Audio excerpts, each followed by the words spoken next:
Oui, mes chers compatriotes, nous sommes en guerre au Togo. Nous luttons contre un régime satanique qui refuse de partir malgré tout ce qui s'est passé.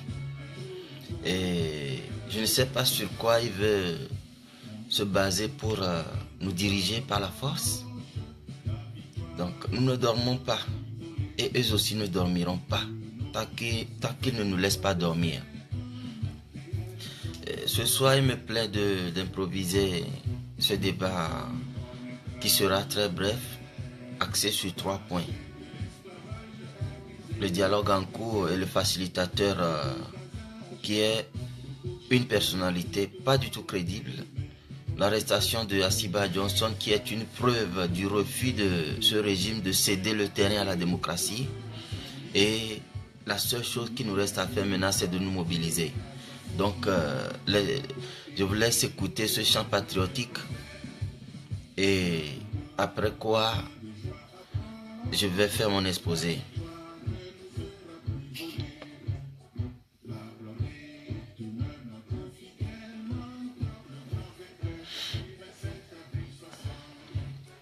Frère Agouda, bonsoir. Séverin, bonsoir. Bonsoir à toutes et tous. Bonsoir à vous qui êtes en ligne. Joe Moins, bonsoir.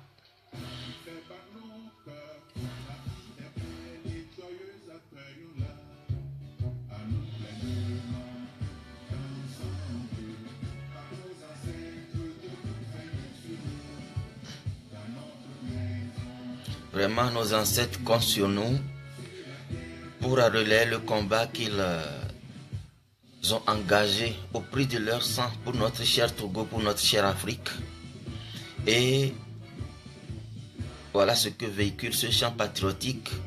Et nous n'avons pas le droit de laisser nos pères combattants mourir en vain. Ne laissons pas la dynastie des Nyasingbe détruire tous les acquis que nos martyrs ont acquis pour nous. Tous les acquis qu'ils nous ont légués au prix de leur vie, au prix de leur sang précieux. Levons-nous et battons-nous, chers compatriotes, chers Africains. L'heure n'est plus au sommeil. Nous devons détruire tout système dictatorial en Afrique.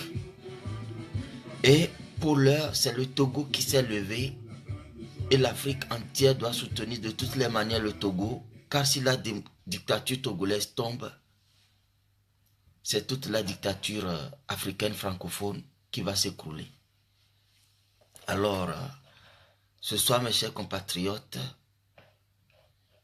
je tiens dans ce débat à vous dire que nous avons, depuis même le mois de novembre, décembre, janvier jusqu'en février, avant le début de ce dialogue, qui est une farce de plus, que ce dialogue ne vaut pas la peine. Mais on a dit non, laissons ce dialogue se faire et les gens croyaient en la bonne foi du RPT uni. Bon, vous avez vu comment le dialogue se déroule. Et les préparatifs de ce dialogue nous donnent une idée claire que cela a été imposé par la France. Et pendant ce temps, on nous nomme un facilitateur qui ne relève même pas de la volonté du peuple. D'abord, c'est nous insulter comme si les Togolais ne sont pas assez matures pour régler leurs problèmes eux-mêmes, d'aller appeler un chef d'État d'un pays voisin qui s'est toujours battu lui-même pour être là où il est actuellement. Et puis, de deux, l'opposition qui représente le peuple ne rend vraiment pas compte des discussions qu'il y a dans ce dialogue au peuple et ne tient pas compte des aspirations profondes du peuple. La moindre des choses à imposer au RPT, c'est de libérer systématiquement tous les détenus politiques, notamment les membres du mouvement citoyen Noubouké qui n'ont rien à foutre en prison. Et demander la levée des sièges sur les villes du Togo. Libérer le peuple pour que le peuple exprime librement son ras-le-bol. Faire rentrer dans toutes les casernes les chars d'assaut, les véhicules de guerre que les militaires ont sortis pour terroriser la population en vue d'éviter toute contestation. Mais c'est des choses élémentaires sur lesquelles l'opposition ne devait pas tergiverser. Si vous ne faites pas ces choses à 100%, nous n'allons à aucun dialogue. Et nous allons à ce dialogue pour négocier de comment vous devez quitter le pays tranquillement pour ne pas le mettre à feu et à sang, parce que nous sommes décidés maintenant à ne plus faire de concessions, à ne plus vous laisser de marge de manœuvre que de négocier les conditions d'amnistie qui devaient régler votre départ. Tout. Là, l'opposition place la barre toute haute, de sorte que le RPT ne peut que se plier devant cette détermination du peuple togolais à en découdre avec lui. Mais il n'en était point question. Ok, on nous prend un facilitateur. Lequel? Un faux type, je le dis. Nana Akufo-Addo est un faux type. Ce type n'est pas sérieux.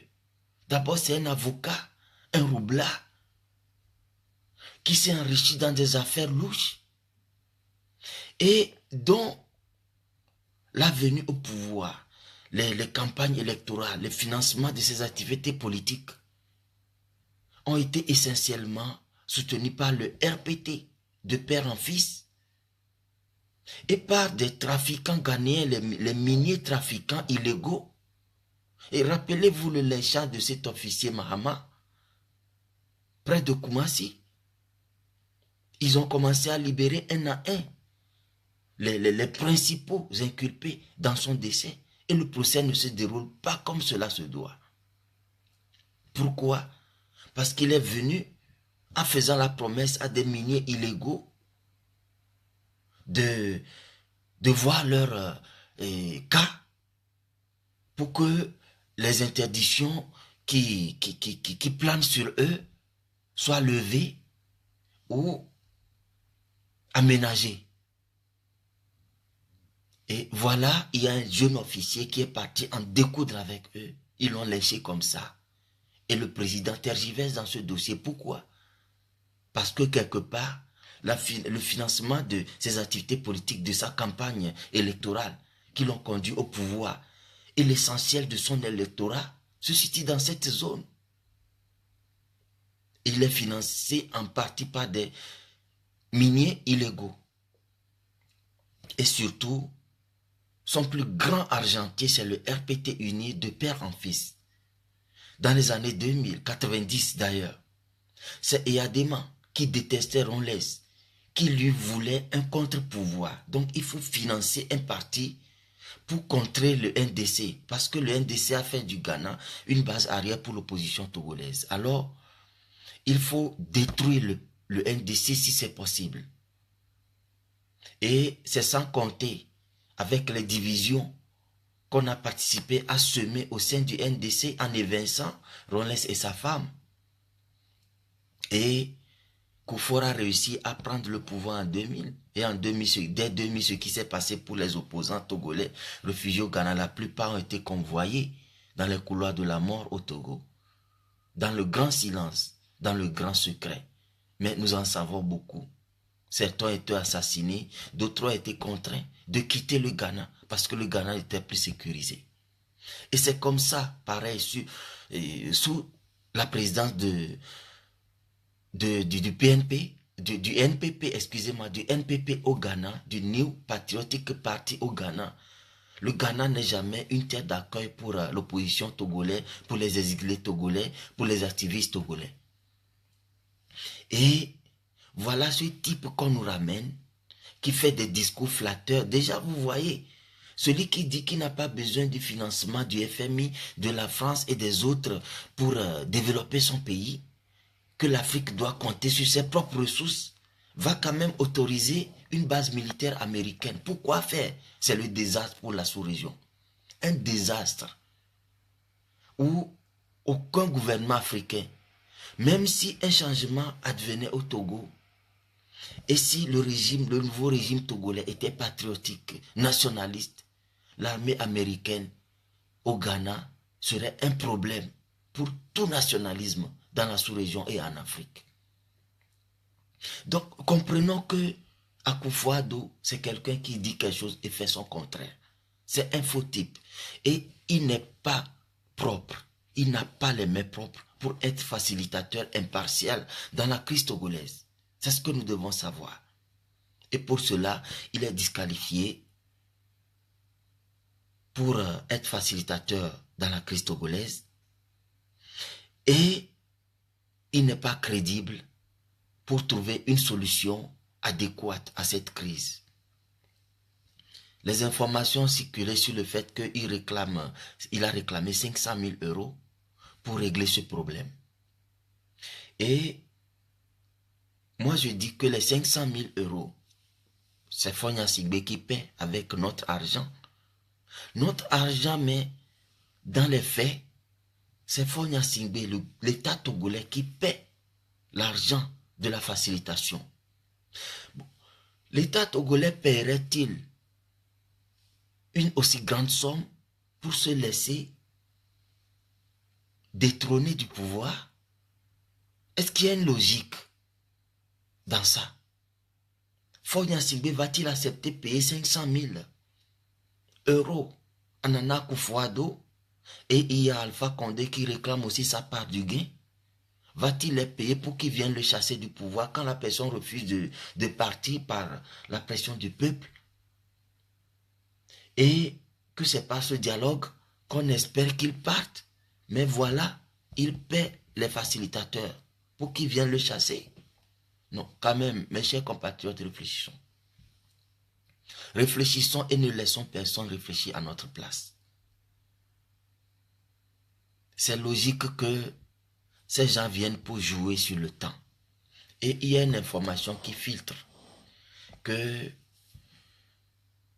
les gouvernements américains devaient accorder un financement de 135 à 300 millions de dollars au gouvernement togolais, mais les ont suspendus à cause des mouvements qui sont nés depuis le 19 août. Parce que pour un gouvernement qui était en passe de tomber, il n'y a pas raison de financer. Et vu les exactions que ce gouvernement a commises sur sa population, le financement était suspendu. Donc, il va falloir trouver quelqu'un qui peut convaincre les Américains pour jouer sur le temps et obtenir cet argent parce que le régime togolais est à bout de souffle. L'économie s'est effondrée depuis le début des manifestations. Les sources de revenus de l'État tarissent. Alors, ils cherchent l'argent par tous les moyens. Le FMI ne trouve pas de garantie pour prêter l'argent voulu par l'État togolais à ce dernier. Donc, comme le Ghana s'entend bien avec les États-Unis, le régime a employé le Ghana pour jouer sur le temps, pour avoir une accalmie, rassurer les Américains et obtenir ce financement. Et selon les dernières nouvelles que nous avons reçues, l'État togolais aurait reçu déjà cet argent. Voilà ce qui lui donne ce courage, cette insolence à braver le peuple en précipitant l'organisation d'un référendum dont la date est déjà fixée pour le 29 juillet. Vous trouvez ça comme de la blague, mais ça va vous surprendre.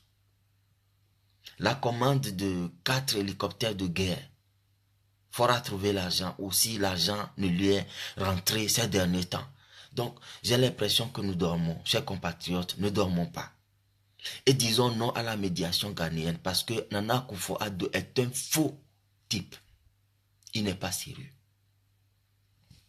De deux, le mercredi 4 avril, Asiba Johnson est arrêté manu militari, sans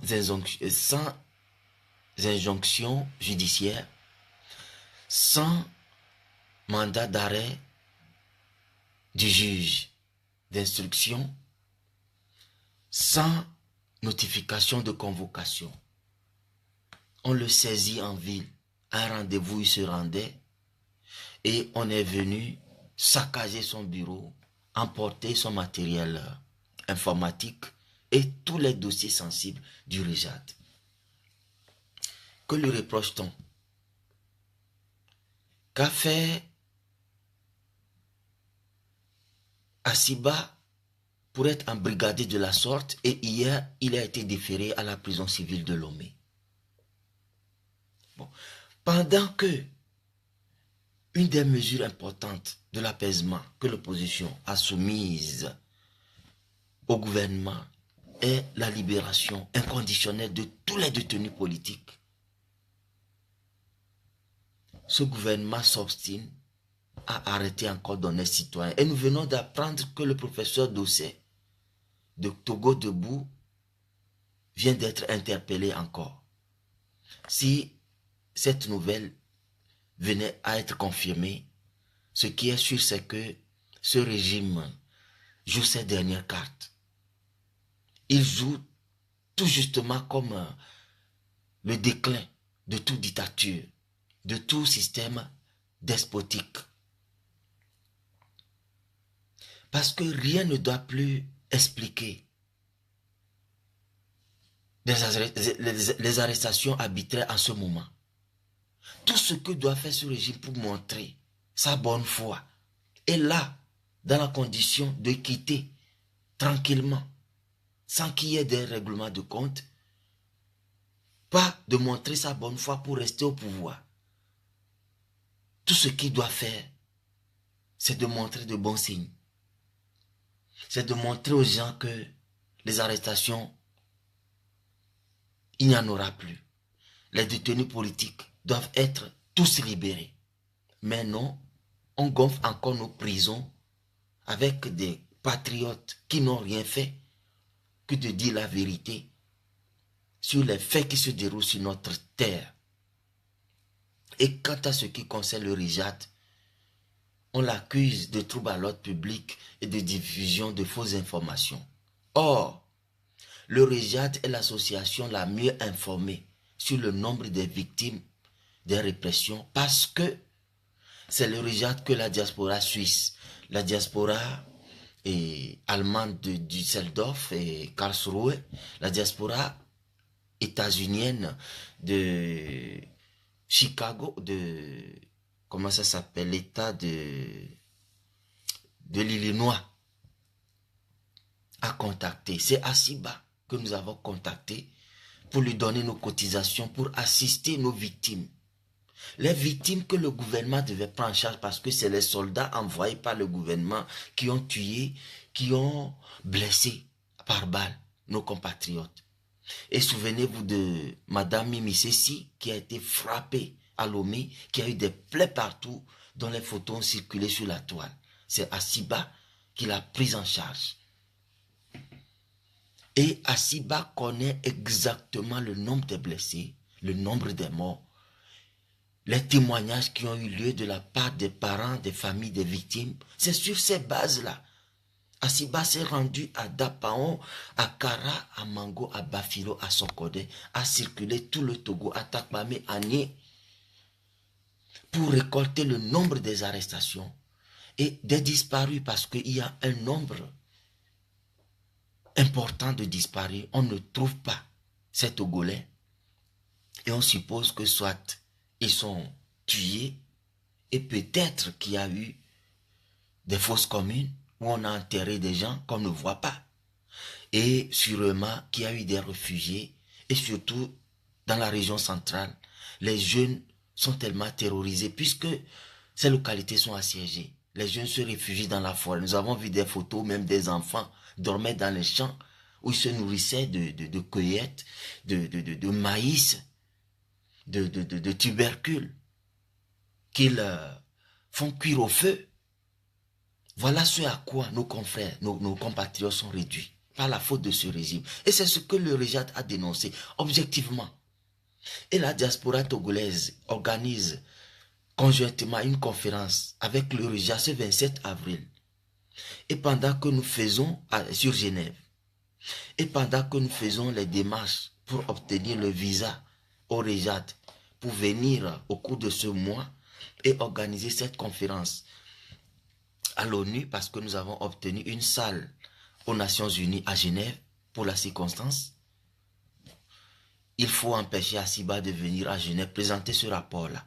Voilà l'objet essentiel de son arrestation et rien de plus. Mais nous tenons à dire au gouvernement que ces rapports circulent. Nous sommes témoins vivants de ces rapports. Assiba a toujours échangé avec nous. Et qu'on l'arrête ou pas, ces rapports vont circuler. Et c'est une preuve que nous allons présenter ce 27 avril à Genève que voilà, ce gouvernement envoie toujours des organisations affidées au RPT pour venir défendre la situation des droits humains au Togo, auprès des Nations Unies. Parce que la Commission des droits des Nations Unies se trouve à Genève. Et son siège aussi. Mais ce gouvernement qui vous a menti sur sa bonne foi vient encore d'arrêter un honnête citoyen qui devait venir ici même présenter un rapport sur la situation des droits humains depuis le 19 août. Donc, ce gouvernement pense nous porter des coups durs, mais il est en train de dévoiler son vrai visage. Et nous lui demandons de libérer Assiba, les responsables de Nubweke et tous les détenus politiques du Togo, tout simplement. Sinon,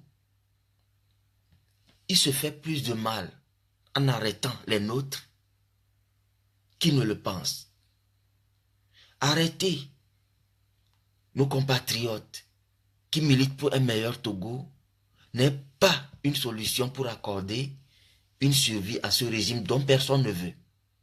Dont personne ne veut. Si je dis que personne ne veut, c'est que circuler sur toutes les plateformes qui font les sondages sur la crise togolaise, qui sont ceux qui veulent que Ford reste au pouvoir, peut-être 3% des Togolais. En tout cas, je vais publier un lien dans les heures qui viennent pour que chaque Togolais aille visiter tous les sites qui font les sondages de la situation actuelle.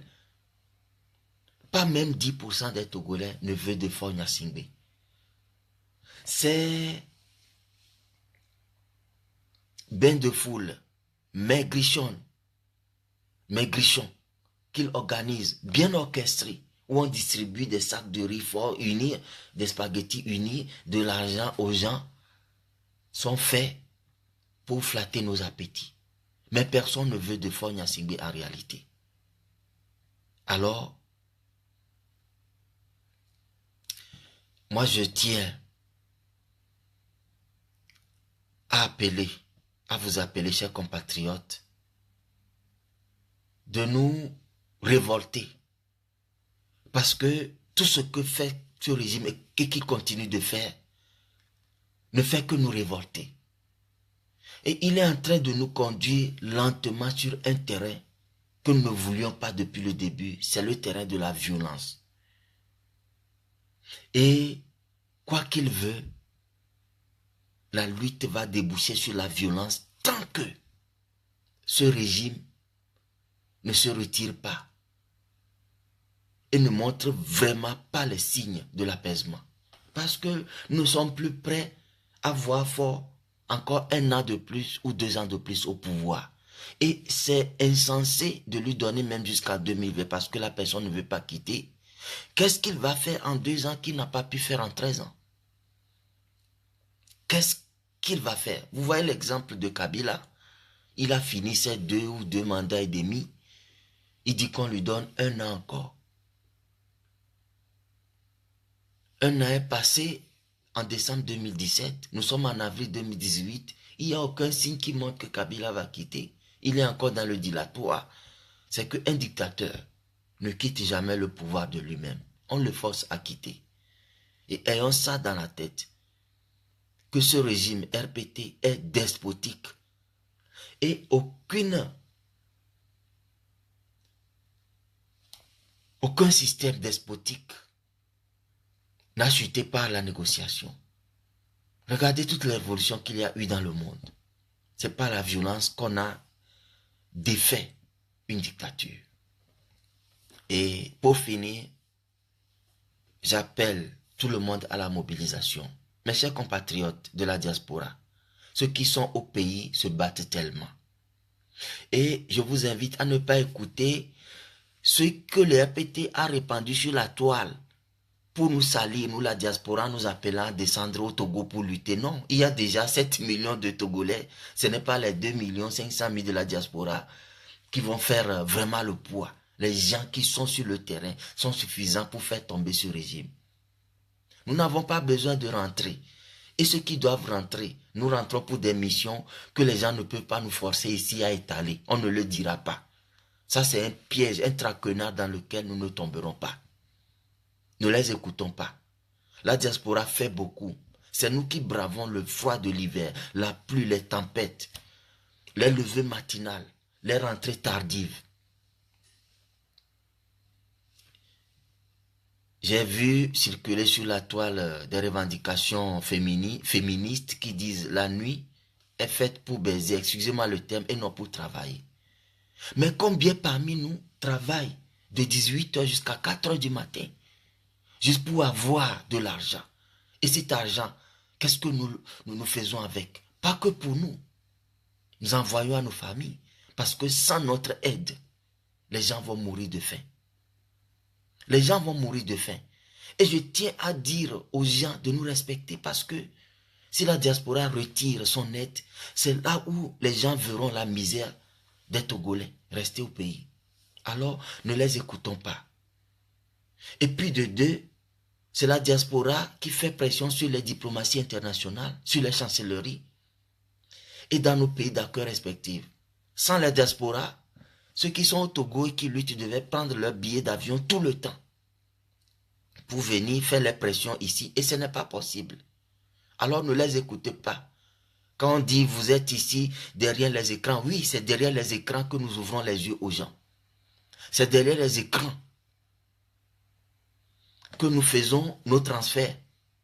Mais quand on fait les transferts derrière les écrans, ça sent bon. Mais quand on mobilise derrière les écrans, ça sent mauvais. Non, vous êtes des diables. Vous n'allez pas pouvoir nous déstabiliser. Et n'écoutez pas ceux qui nous disent de rentrer au pays, que nous envoyons des gens à l'abattoir. L'abattoir qui l'a créé, c'est le RPT uni, ce n'est pas nous. Et pourquoi est-ce que cet abattoir a raison d'être? Non. C'est parce que le gouvernement est mauvais. Le gouvernement est méchant. Qui a cet abattoir-là. Alors mobilisons-nous. Nous tendons à faiblir, mais ne faiblissons pas. C'est parce que nous avons affaire à un régime démoniaque que la lutte perdure. Et cela doit nous donner plus à redoubler d'efforts pour cette lutte. Mes chers compatriotes, mobilisons-nous. Mobilisons-nous, car la mobilisation est la seule condition pour donner toute autre allure, l'allure dont a besoin cette révolution pour faire tomber cette dictature qui nous détruit dans tous les pans de la vie. Le RPT nous détruit. Nous avons mauvais salaire à cause de ce régime. Pendant ce temps, un officier comme Kadanga se permet de coucher avec 2 à 3 filles par jour dans son bureau et leur distribue 500 000 francs minimum par fille. Un officier de l'armée qui dépense 1 500 000 à 2 millions par jour pour faire des attouchements sur les filles ou que les filles lui fassent des fellations, il leur donne 500 000 pendant qu'un médecin qui se bat nuit et jour pour sauver la vie des compatriotes ne gagne pas 500 000 francs par mois. Mais c'est absurde. C'est parce qu'il y a un régime qui s'appelle le RPT qui a créé cette absurdité-là que nous devons combattre de toutes nos forces. Nous n'avons pas d'hôpitaux à cause de ce régime. Nous n'avons pas d'infrastructures éducatives appropriées, des centres de formation appropriés. Dans un pays, ce qui montre signe de développement, c'est les centres de formation et de recherche. Il n'y a pas de laboratoire de recherche au Togo pour que le Togo crée ses propres médicaments pour éviter les faux médicaments qui nous tuent, qui sont importés. Les signes, c'est l'existence des centres de formation hautement qualifiés. Le génie civil est mort au Togo. Allez à l'université de Lomé. Regardez l'école des ingénieurs. Ça ne vaut pas la chandelle. Le CERFER, qui est le centre de formation d'entretien routier, c'est du n'importe quoi. Avec du matériel désuet. Les CRET-FP qui sont les centres de formation professionnelle. Akbalime, Atakbame, Koma Lomé, où on doit former des gens du génie civil. Sont à l'abandon. Si le génie civil est à l'abandon, comment est-ce que nous pouvons avoir des routes? Comment est-ce que nous pouvons avoir des bâtiments publics, des écoles, des hôpitaux? La plupart des banques ont loué des immeubles. Les banques d'État ont loué des immeubles dont ils ne paient même pas régulièrement les loyers. La plupart des services de l'État sont dans les bâtiments loués et les propriétaires sont laissés à l'abandon, on ne leur paie pas les loyers. L'État n'a pas un département de génie civil capable de réaliser un certain nombre d'ouvrages. Nous sommes obligés de faire appel au génie civil béninois, au génie civil ghanéen, au génie civil français, au génie civil chinois. Et qu'est-ce que nous constatons? À cause des détournements de fonds, les maîtres d'ouvrage prennent les projets, mais s'arrêtent en cours de route et disparaissent parce que le financement est insuffisant. Et quand ils font le calcul, ils voient que jusqu'alors, ils ont amorti leur main d'œuvre et le matériel. Ils prennent la fuite. Beaucoup de travaux financés à coût de dizaines de centaines de milliards n'ont jamais vu le jour à cause de ce système. S'il y avait un génie civil togolais vivant, c'est parce que ce gouvernement n'en fait pas une priorité. Comment est-ce qu'on peut bâtir un pays sans le génie civil? Ici en Suisse, je suis dans le génie civil. C'est un pays qui évolue. À la rigueur, les étrangers que la Suisse prend, c'est les architectes parce que la Suisse n'a pas trop d'architectes de renom. Donc on prend des architectes français, polonais, américains, chinois, etc. Mais les ingénieurs, si tu n'es pas suisse, tu n'es pas ingénieur. Pourquoi? Parce qu'un ingénieur a une responsabilité de 10 ans dans un ouvrage qu'il a réalisé. Si on prend un étranger qui quitte et dans les 10 ans, il y a un effondrement d'immeubles, il y a un problème qui engage la responsabilité de l'ingénieur, ce serait un problème juridiquement difficile à réaliser. Donc, ingénieur suisse, tu es suisse. Et les entreprises de construction, il n'y a pas d'entreprises étrangères qui réalisent les ouvrages. C'est les entreprises suisses. Ça fait tourner l'économique. Il y a de l'assurance que cette entreprise est soumise à la loi sur les entreprises suisses. Et tout se passe parfaitement bien. Aucune entreprise étrangère ne construit les infrastructures en France, c'est les entreprises françaises. Et au Togo, c'est les entreprises étrangères qui se partagent la manne allouée aux réalisations d'ouvrages. Donc, c'est faute à un régime irresponsable. Mes chers compatriotes, tu ne peux pas investir, toi qui es dans la diaspora, qui veut aller investir au Togo, si tu ne rentres pas dans le RPT, ou si tu ne donnes pas une part d'action, ou des pots de vin, tu ne peux pas réaliser ton ouvrage. On va te rendre ton projet, la réalisation de ton projet impossible. Alors, débarrassons-nous de ce régime définitivement. Débarrassons-nous et faisons en sorte que ce régime prenne fin. C'est la seule condition de salut. Excusez-moi, j'essaie de rentrer les gens dans la conférence. Je ne sais même pas comment ça se fait. Excusez-moi, bon, ça va se faire au fur et à mesure. Et je vous demande que rien n'entache notre engagement. Il y a les gens qui se disent que nous sommes fatigués. Non, moi je ne suis pas fatigué. Je suis fatigué d'expliquer la même chose aux gens. Je suis fatigué d'anticiper les choses, mais que les gens ne veulent pas admettre. Et que c'est quand le mal est déjà commis qu'on dise, ah, Jean-Paul et d'autres ont déjà dit ceci. Non, levons-nous, sortons de notre sommeil. Nous sommes dans un coma impossible. Et chers compatriotes, le régime sait que la seule arme que nous avons pour le destituer, c'est les marches, c'est la mobilisation. Voilà pourquoi on interdit les marches. Voilà pourquoi on assiège les villes, pour que nous ne puissions pas manifester. Alors, n'abandonnons pas cette arme-là. Et le fait que l'opposition signe l'arrêt des manifestations, ça n'engage que l'opposition.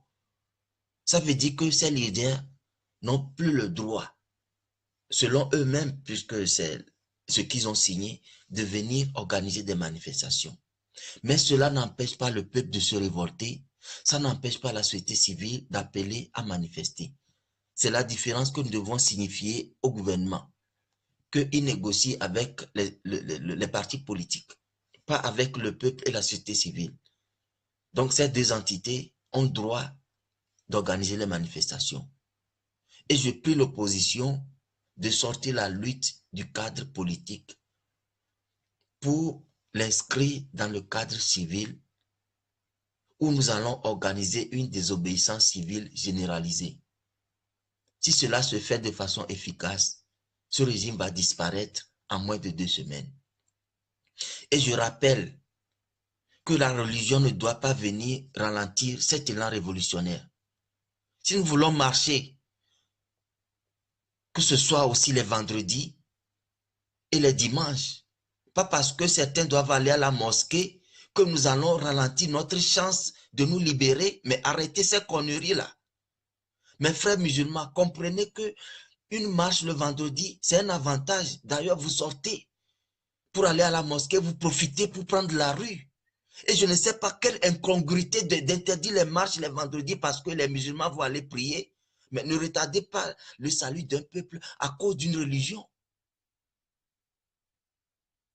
Et le dimanche, les catholiques et toutes ces églises qui sortent, c'est une aubaine pour la révolution. Et la révolution ne peut réussir que lorsqu'elle est faite sans intermittence. Ces coupures donnent tellement de souffle au RPT qui anticipe l'efficacité des marches à venir. Alors, de grâce, ces religions importées nous foutent la merde. Que ce soit le christianisme comme l'islam, sachions mettre ces religions de côté quand il s'agit de l'intérêt général.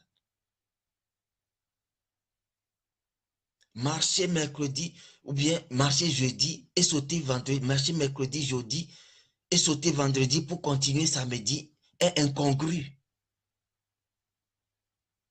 Parce que les gens iront à la mosquée prier.